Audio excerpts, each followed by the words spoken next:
जो महारथी नाटक है हम्म।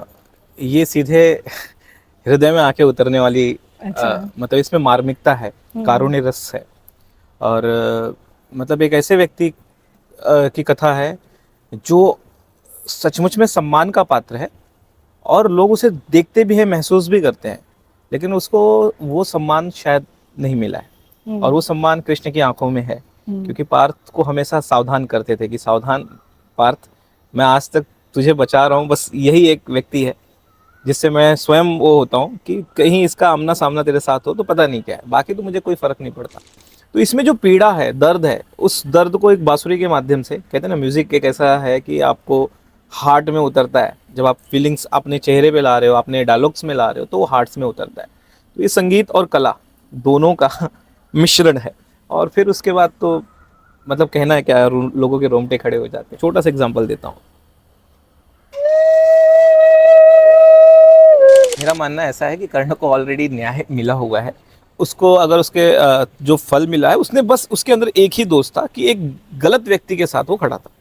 ऐसा व्यक्ति जो अपने भाभी के वस्त्र हरण तक का, अब बड़े बड़े बुजुर्ग बैठे हैं, पिता बैठे हैं, उनके सामने नग्न करने जैसी स्थिति उसके अंदर, ये विकृति आई है।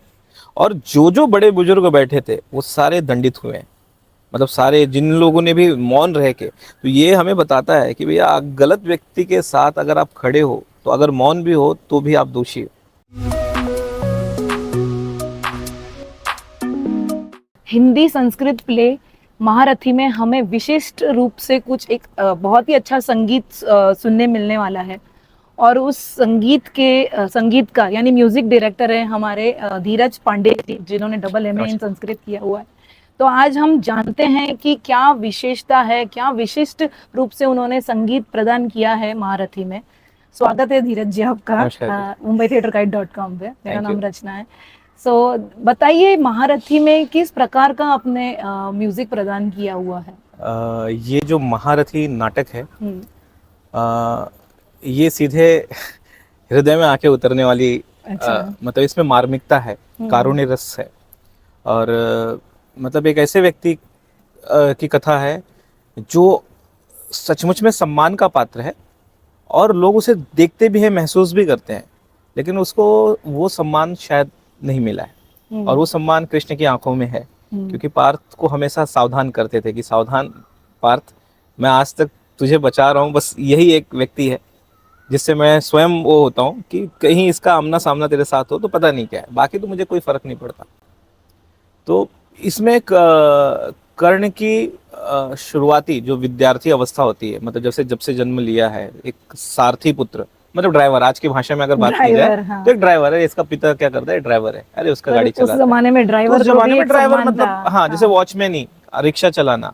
तो और ड्राइवर का पाला एक ऐसे राजघराने से है जहाँ पे योद्धाओं का जमघट है। मतलब जैसे पितामह भीष्म ऐसे दादा हैं जो जिन्हें कोई परास्त नहीं कर सकता, अपराजय योद्धा जब तक उनके हाथ में शस्त्र और अस्त्र हैं। उनके गुरु ऐसे हैं, वो भी परशुराम शिष्य भार्गव द्रोणाचार्य, जो अपराजय योद्धा, जब तक उनके हाथ में शस्त्र है उनको कोई परास्त नहीं कर सकता। और महाभारत में आपने देखा होगा उनका वध भी तब हुआ जब उन्होंने अपने अस्त्र शस्त्रों को नीचे रख दिया। तो ऐसे घरानों से उनका जाने अनजाने में मतलब वास्ता और कहीं ना कहीं रिलेशन दिखाई देता है। और उन बनते बिगड़ते रिलेशन का, संबंधों का ये कथा है, जिसमें एक ऐसा व्यक्ति है जिसको न शिक्षा प्राप्त हो रही है, क्योंकि वो राजाओं के लिए, मतलब उच्च कुल के लिए, मतलब जैसे आज की डेट में हम देखते हैं ना, ये स्कूल में आप एडमिशन नहीं ले सकते, बड़े घरों के बच्चे जाते हैं, इस कॉलेज में आप नहीं जा सकते। तो ऐसे उसके साथ भी, लेकिन उसने प्रयत्न करना छोड़ा नहीं। उसने देखा अच्छा ये रास्ता है, तो उसने अपने रास्ते को तो बदला नहीं, बट अपने स्वरूप को बदलने की कोशिश की। उसने अपने मतलब ब्राह्मणत्व को धारण किया, ब्राह्मणत्व की चीज़ों को धारण किया, और वो ब्राह्मण बन के, भैया ना क्षत्रिय सही, कम से कम ब्राह्मण बन के प्रोफेसर तो बन सकता हूँ, टीचर तो बन सकता हूँ, इस बहाने परशुराम के पास पहुंचा। और फिर एक समय के बाद परशुराम जी, जैसे आप जानते हैं कि एक छोटा सा कीड़ा उनको काट रहा है, बिच्छू टाइप, और वज्र के समान उनको इतने रक्त की गरम गरम धार, और उनके गोद में सोए हुए, जब उनका रक्त उनको स्पर्श होता है गरम गरम, तो उठ के देखते हैं और ये क्या। और फिर एक क्षण में, एक सेकंड का जो सनक होता है, गुस्सा होता है, उसी में श्राप दे देते हैं कि तो इतनी सहन शक्ति ब्राह्मणों में हो ही नहीं सकती।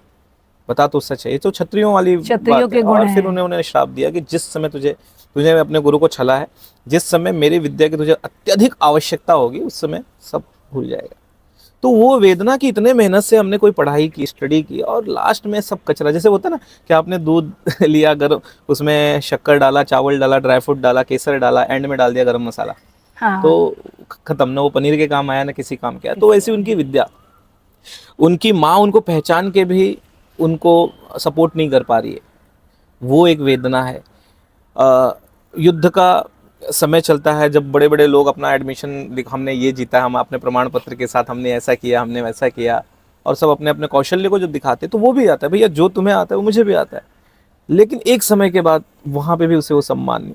अच्छा, ऐसे लोगों को लोग कोई ना कोई जब देखते हैं कि भाई इसमें क्वालिटी है, आज हम जैसे देखते हैं धर्मांतरण वगैरह जैसे चीज़ें हम सुनते हैं, एक कैशियस क्ले आपने नाम सुना होगा, आगे जाके वो मोहम्मद अली बन जाता है, जब उसके देश ने उसे एक ब्लैक निग्रो करके सम्मान नहीं दिया तो उसने धर्म को चेंज कर लिया। तो ऐसे वो एक मित्र उसको देखता है, उसके अंदर क्वालिटी देख के उसको मोल कर लेता है, खरीद लेता है, उसे एक अंग देश का राजा बना देता है, और जब वो उसे इतना सम्मान मिलता है जो उसे कभी नहीं मिला, तो वो बिक जाता है, और वो जो भी गलत काम करता है उसका मित्र उसी के साथ में सपोर्ट करता है। तो इसमें जो पीड़ा है, दर्द है, उस दर्द को एक बांसुरी के माध्यम से, कहते हैं ना म्यूजिक एक ऐसा है कि आपको हार्ट में उतरता है, जब आप फीलिंग्स अपने चेहरे पे ला रहे हो, अपने डायलॉग्स में ला रहे हो, तो वो हार्ट्स में उतरता है। तो ये संगीत और कला दोनों का मिश्रण है, और फिर उसके बाद तो मतलब कहना है क्या, लोगों के रोंगटे खड़े हो जाते हैं। तो संगीत इसकी जान है, इसकी आत्मा है इस जी प्ले की। जी जी, ये- क्योंकि म्यूजिक एक ऐसा चीज है ना, जैसे आपको दर्द है, अभी आपको मैं एक छोटा सा मैं प्ले अगर बजाऊं, जैसे फील है दर्द का, आप तो डायरेक्ट प्ले में देखिएगा, तो उसमें अगर दर्द है, एक शिवरंजनी राग जैसे है, उसमें दर्द है, आप कोई भी पुराने गाने अगर आप सुन लें तो उसमें एक दर्द कहीं ना कहीं उठ के आता है। जैसे कि एक छोटा सा एग्जांपल देता हूँ,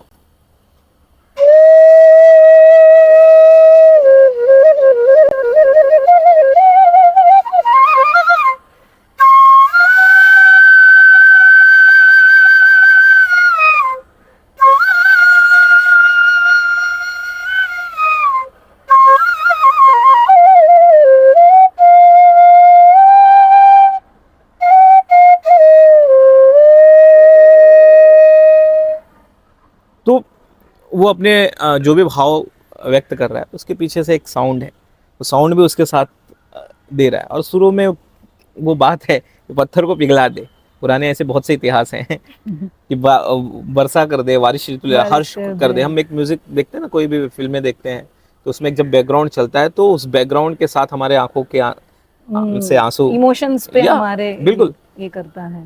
तो ये उसका एक साथी है इस किरदार का। रही कर्ण की बात, तो कर्ण एक आदरणीय योद्धा रहा है, उसकी प्रशंसा तो स्वयं नारायण ने की है, स्वयं कृष्ण उसके प्रशंसक रहे हैं, और समझाए भी हैं, बुलाए भी हैं, बट वो बिक चुका है। एक बार उसने कमिटमेंट किसी के साथ कर दी, उसे भले स्वर्ग दे दे, भगवान श्री कृष्ण उसे कहते हैं कि तुझे भाई आजा, तेरा अभिषेक करेंगे हम, तेरे सर पे मुकुट धरेंगे हम, अब उत्तरा पान खिलाएगी, तेरे अंग रक्षक भीम और अर्जुन होंगे, गेट पे तेरे वो खड़े रहेंगे, मतलब आखिर तू बड़ा है, ज्येष्ठ है। उन्होंने सुन सुन के अधीर किया, और केशव को कहा कि केशव, रश्मि रामधारी सिंह दिनकर ने एक लाइन लिखी है, लेकिन नौका तट छोड़ चली। अब नौका ने तट छोड़ दिया, पता नहीं किस ओर चली, ये बीच समर की धारा है, युद्ध की धारा है, सूझता न कुल किनारा, ये अपने है कि वो अपने, ले लील भले ही धार मुझे, लौटना नहीं स्वीकार मुझे। और फिर आगे की यात्रा सभी जानते हैं, और एंड तक जिस मित्र का हाथ उसने पकड़ा, मतलब कर्ण ने, पूरे कर्ण का किरदार रहा है, वो सिर्फ और सिर्फ अपने मित्रता को पकड़ के रखा है, और वो भी आदरणीय है, आदरणीय पात्र है। हाँ। और कहते हैं ना, कोई जाने या ना, कहते हैं ना जैसे कहते हैं ना, सूर्य की कोई क्या पहचान, सूर्य को कोई क्या प्रकाश दिखाएगा, वो तो स्वयं अपने आप में प्रकाशित है। और कहते हैं तेजस्वी सम्मान खोजते नहीं गोत्र बतला के, पाते हैं जग में प्रशस्ति अपना कर्तव्य दिखला के। तो वो जो भी करना होता है ना, दिखा के करते हैं, वो बता के नहीं करते, गरजते भी हैं, बरसते भी हैं, बरसते भी हैं, गरजते में, ऐसा करने का किरदार है। और हमें मौका मिला है कि इस किरदार को और अच्छा उसको संवार सकें, कोशिश रहेगी, बाकी तो बढ़िया है, बढ़िया रहा है। संस्कृत के श्लोक भी हैं बहुत सारे, बहुत सारे, तो जैसे मतलब शुरुआत महाभारत में जो भीष्म पर्व के अंतर्गत में श्रीमद् भगवद गीता जिसे हम कहते हैं, धृतराष्ट्रवाच, एक अंधे व्यक्ति की अंधी जिज्ञासा। हाँ। उसके भीतर एक गहन अंधकार है और जानने की इच्छा है कि भैया दो लोग युद्ध में दोनों सेनाएं खड़ी हो चुकी हैं, शुरू हुआ जैसे हम क्रिकेट के सामने बैठ जाते हैं ना, टॉस हो चुका है, अब कौन जीतेगा, बैटिंग किसकी, बॉलिंग किसकी, क्या हो रहा है। उसके अंदर भी एक जिज्ञासा भरी पड़ी है, नेत्रहीन है, लेकिन किसी को बिठाया है सामने जो कि संजय है, जिसके पास व्यास जी के द्वारा दिया हुआ दिव्य दृष्टि है। पहला ही लाइन है, धर्म क्षेत्रे कुरुक्षेत्रे समवेता युयुत्सवः, धृतराष्ट्रवाच, माम कहा, मेरे, पांडवाश्चैव, और पांडवों के पुत्रों ने क्या किया, मतलब जिस राजा के अंदर या जिस घर के मुखिया के अंदर मेरा और तेरा आ गया, मतलब युद्ध ये मेरा है। यही है महाभारत एक लाइन में।